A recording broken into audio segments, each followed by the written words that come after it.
Sensibiliser les membres des comités d'audit interne pour mieux renforcer le système de contrôle des ministères à anticiper et mieux gérer les risques. C'est la raison pour laquelle le projet d'appui à la gestion des investissements publics et à la gouvernance, PAGIP, sous la houlette du ministère du Plan et de la Réforme, a organisé une session de formation des membres des comités ministériels d'audit et les comités ministériels de maîtrise de risques de plusieurs ministères du pays. Aujourd'hui, nous sommes en train donc de sensibiliser les membres des comités ministériels d'audit interne pour qu'ils comprennent quel est leur rôle et comment ils doivent coopérer avec les différents responsables du ministère et avec le ministre lui-même pour que la réforme soit un succès pour le renforcement du système de contrôle interne de nos ministères. Cette réforme du gouvernement qui date de 2018 et qui prend en compte toutes les institutions ministérielles et leur démembrement a un objectif précis. L'idée, c'est de renforcer le système de contrôle interne des ministères. Les ministères ont des objectifs, les ministres ont des lettres de mission pour mettre en œuvre les politiques sectorielles. Il y a des risques qui sont liés à ces missions-là. Et il faut s'organiser pour mieux gérer ces risques, pour pouvoir atteindre les performances. Donc, on a réorganisé les ministères et on a créé deux comités, les comités ministériels de maîtrise des risques et les comités ministériels d'audit interne. Le premier comité donc, veille à aider les dirigeants, les managers à pouvoir identifier les risques et à organiser comment les atténuer, comment les éviter, comment les prévenir. Et le second comité, dont les membres sont entretenus aujourd'hui par ce séminaire.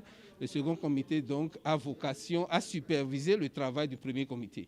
Prévu pour durer 2 jours, la rencontre a démarré ce jeudi 25 février à Benin Royal Hotel en présence de plusieurs ministres du gouvernement et particulièrement celui d'un expert comptable consultant international recruté par la délégation de l'Union européenne qui, tout au long du séminaire, permettra aux participants de mieux maîtriser les outils de travail pour une bonne maîtrise des risques liés à la gouvernance. Suivez les propos du consultant. Alors la présentation que je viens de faire à l'Assemblée est constituée donc par les ministres, les personnes extérieures au ministère des IGM et donc visait effectivement à montrer d'abord les enjeux de la réforme et ses implications d'une part, et ensuite le contenu de la réforme et avec la création donc des structures comme le comité ministériel de maîtrise des risques et le comité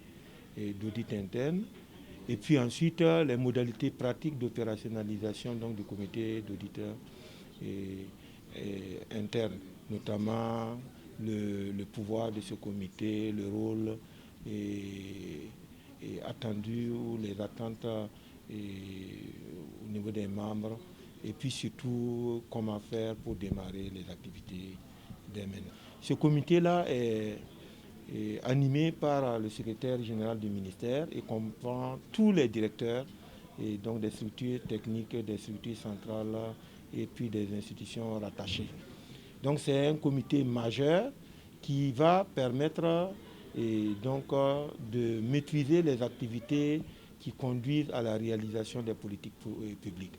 Donc à la disposition effectivement donc des ministres, ils vont permettre aux ministres d'atteindre ces objectifs.